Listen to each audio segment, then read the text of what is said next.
our job, make big holes, tackle the out of bastard. We go home and drink some beer, we party. Let's go!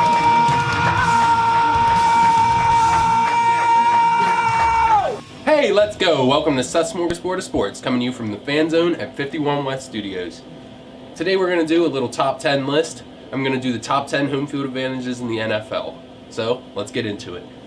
Number 10, nobody, okay? I couldn't come up with one.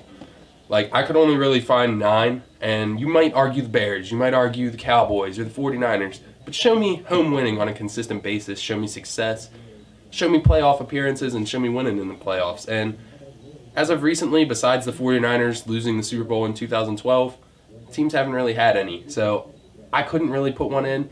But if you disagree with that, you should comment and tell me who you think should be who missed out on this list. Okay, but this is really a top 9 list, so let's get started. Number 9, I have the Saints. The Superdome, really ever since Hurricane Katrina, which was a horrible disaster, the fans really stepped up, got loud for the team, and the Saints got better. So kind of made for a better home field advantage. Drew Brees usually wins at the Superdome, and it showed. They won the Super Bowl in 2009, and I feel like they're a tough team to beat at the Superdome. It's pretty loud in there, especially when the Saints are good. So it's tough when you're an opposing team going down there to play. Number 8, oh my God, I got the Eagles.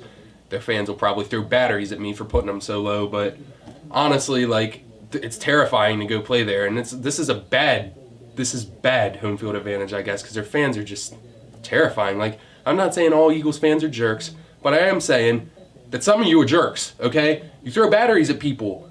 You stole a freaking veteran's prosthetic leg. You punch police horses in the face. What are we supposed to think about you guys?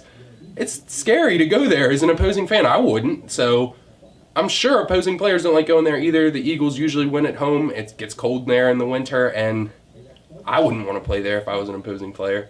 So they're definitely on this list. I just put them low because their fans are kind of trash balls, and I didn't want to give them too much credit. So, number 7, I have the Ravens. And you might think, oh, you're a homer. Well, the Ravens are kind of the anti-Eagles in the fact that they have this thing called don't be a jerk. You're not really supposed to be a jerk if you're a Ravens fan. We say that before the game. Most Ravens fans pride themselves on being cool to other people that come to the stadium. But we're all very loud. We try to get up there, and the Ravens, they usually have success at home. They've gone undefeated at home in the past. And really, they've been pretty consistent at home. So I feel like they're a deserving member of this list, honestly. Like, you can argue if you want, but you're not going to change my mind because I go to Ravens games every year, and they usually win. I've only seen them lose a few times. So I feel like the Ravens are definite deserving members of this. All right, pulling in at number 6, I have Denver, man. It's hard to win in the mile-high air, especially when you're not used to it. I mean, it's hard, like, you don't have as much air in your lungs, so you're running around, you get short of breath easier, and those guys are all used to it, so naturally they have an advantage. And when they're good, their fans are loud. So especially in the playoffs, when it gets cold in the Rocky Mountains, they're pretty hard to beat at home, so they had to make this list for sure. All right, number 5, Kansas City Chiefs. Chiefs fans are awesome. You got to give them credit for something besides Patrick Mahomes, and their fans are amazing. I mean, they're really cool. They're very welcoming to opposing fans. They make the coolest barbecue in the world. You can smell it from outside when you're sitting inside the stadium, you can smell it being cooked outside at the tailgates. So everyone there is making barbecue during they got like the best tailgate in the NFL. And they're always competing with the Seahawks for whose crowd is louder. And the Seahawks have that stupid roof that makes them louder. So I feel like the Chiefs fans are louder. And that's why they're number 5 on my list. It's hard to win at Arrowhead. Pains me to say this, but at number 4 on my list, I have the Steelers. Their fans make it hard to play on, like, when you're playing at home and they come to play on the road, because there's Steeler fans everywhere. They come wave their little yellow towels and scream. So even when you're playing at home against the Steelers, it's tough. So imagine when you have to go play there. And they might not be the loudest fans, but that's partially because the way their stadium's built. It kind of has that open end, so a lot of the noise escapes and leaves.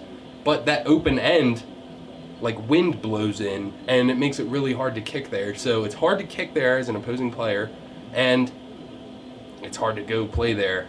Man, it's tough. Their fans are tough, and the Ravens have had success there, but a lot of other teams in the AFC haven't. So the Steelers definitely have to make this list. Results don't lie. Pittsburgh sucks. I know.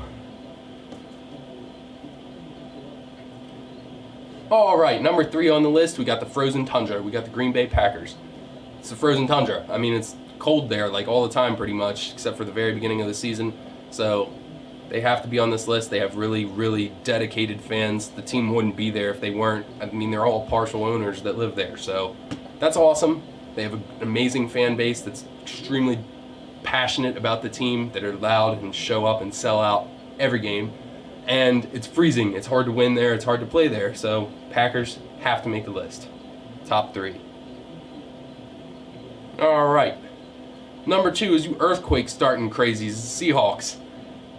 I know I said your roof is messed up, and it is, okay? That trap sound in and it makes it louder, but that doesn't change the fact that you guys started a freaking earthquake, okay? It's loud, it's hard to play in Seattle. Imagine trying to audible in that place. Like, you seriously have to use hand signs to even attempt to change a play at the line of scrimmage. It's insane trying to go to play at Seattle. I remember the Ravens played there when Tavares Jackson was their freaking quarterback, and the Ravens were good. We went 12-4 that year, and Seattle was like 6-10 or 5-11 or something. And they beat the snot out of us because we played at Seattle and we could not audible. It was a loud game, and I remember watching it on TV thinking we should be beating this team, and we would if it was in Baltimore. But it's just hard to go there and play. So when they're good and their fans are extra loud, Beastquake mode, like, it's very hard to top Seattle. And there's only one team in my mind that does, and that's pulls up at number 1. Makes me want to vomit. The Patriots. Patriots are hard to beat at home. The Ravens are the only team to ever beat them in the playoffs at home more than once at Gillette Stadium with Tom Brady. So that says it in itself. At the end of this decade, they'll have the best record of any football team in any decade ever, winning percentage-wise. So you can't argue that. They win at home. They always make the playoffs. They always win their division. In part to having a cheesy division and getting cake home games every year. Other tough teams do have to play in there, and it's hard to win. It's really hard to go into New England and win. And I know, it's sick, but they're number 1 on the list. Hey guys, thanks for watching my video. If you liked it, please like this video, comment, and subscribe, and check out all my other videos and share it with your friends. I really appreciate you all watching. Thanks a lot. Peace out, everyone.